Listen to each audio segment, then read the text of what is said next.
बात पर लगाते हैं कि बिहार की बदहाली के लिए कौन जिम्मेवार है। जो भी दल सत्ता में नेता रहता है वो यही बताता है कि बिहार में बहुत विकास हो रहा है। जन स्वराज अभियान के तहत हम लोग बिल्कुल उल्टी बात बता रहे हैं। मान लीजिए कि जिन नेताओं ने, जिन दलों ने भी बिहार में शासन किया है, सब ने अपने तरीके से अच्छा काम किया। यही तो लोग दावा करते हैं कि बहुत अच्छा काम किया है। तो मान लिया जाए कि कांग्रेस ने यहाँ 40-45 साल अपने शासन काल में बड़ा अच्छा काम किया। ये भी मान लीजिए कि लालू जी के 15 साल के शासन काल में यहाँ के लोगों को सामाजिक तौर पर पिछड़े गरीब लोगों को आवाज मिल गई, बल मिल गया। यही उनका दावा है। ये भी मान लिया जाए कि नीतीश कुमार के राज में सड़क बिजली बन गई, बिहार में कुछ विकास हो गया, सामाजिक न्याय सम विकास का उनका नारा को सही मान लिया। लेकिन अगर इन सारे लोगों के दावों को, उनके काम को आप सही मान भी लीजिएगा, तो भी इस बात से कोई इनकार नहीं कर सकता है कि बिहार आज देश का सबसे गरीब, सबसे पिछड़ा, सबसे ज्यादा अशिक्षित, सबसे ज्यादा भूखमरी का शिकार है। तो तेजस्वी यादव ने क्या कहा, सुशील मोदी ने क्या कहा, राहुल गांधी ने क्या कहा या मोदी ने क्या कहा, इस बात को पर बहस का कोई मतलब ही नहीं। अगर सारे लोगों की बात को सही मान भी ले तो भी हम लोग देश के सबसे गरीब राज्य है, इससे तो कोई इनकार नहीं कर सकता है। हम लोग देश में सबसे पिछड़े हैं, इससे कोई इनकार नहीं कर सकता है।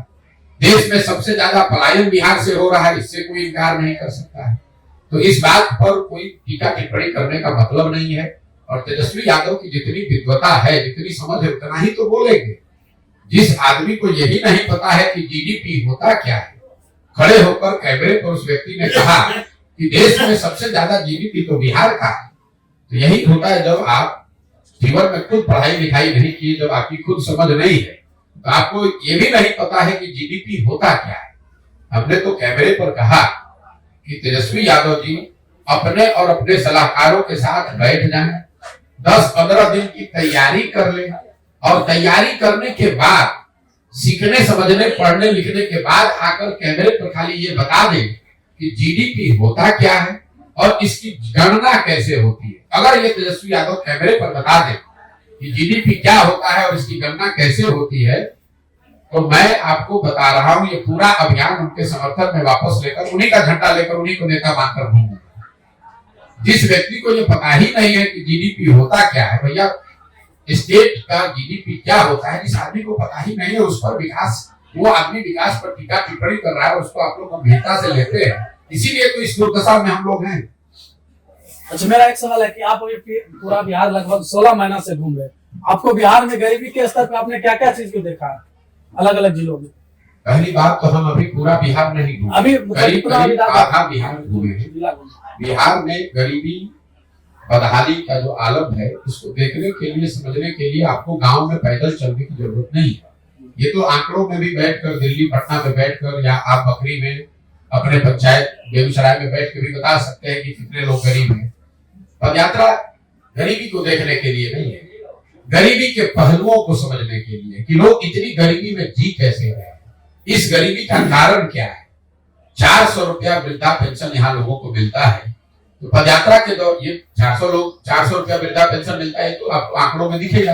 इसके लिए गांव में जाने की जरूरत नहीं है। गांव में जाकर लोगों से मिलने की जरूरत इस बात के लिए है कि वो व्यक्ति जो 400 रुपए पर अपना जीवन बिता रहा है, वो आखिर अपना जीवन बिताता कैसे, उसके जीवन की समस्याएं क्या है, वो कैसे इस महंगाई के जमाने में 400 रुपए में अपने लिए कपड़े का भी जुगाड़ करता है, अपने लिए घर का भी जुगाड़ करता है, खाता कैसे। जब तक आप इस बात को नहीं समझिएगा, तब तो यही पूछते रहेगा गरीबी क्या दिखा रहे। भाई, गरीबी देखने के लिए आपको गांव में थोड़ी जाना है, उनके पहलुओं को, उसकी नुआंस को समझने के लिए पदयात्रा करनी है कि ये लोग, इनका कैरेक्टर, इनकी पृष्ठभूमि, इनका जीवन, इनकी सोच क्या है, जो 400 रुपया में अपना जीवन बिता रहा है। सर, बिहार में जिस तरह से शिक्षा को लेकर बड़े संख्या में शिक्षकों की बहाली हो रही है, फिर भी लोग प्राइवेट विद्यालय में जाते हैं, अस्पताल खुल रहे हैं,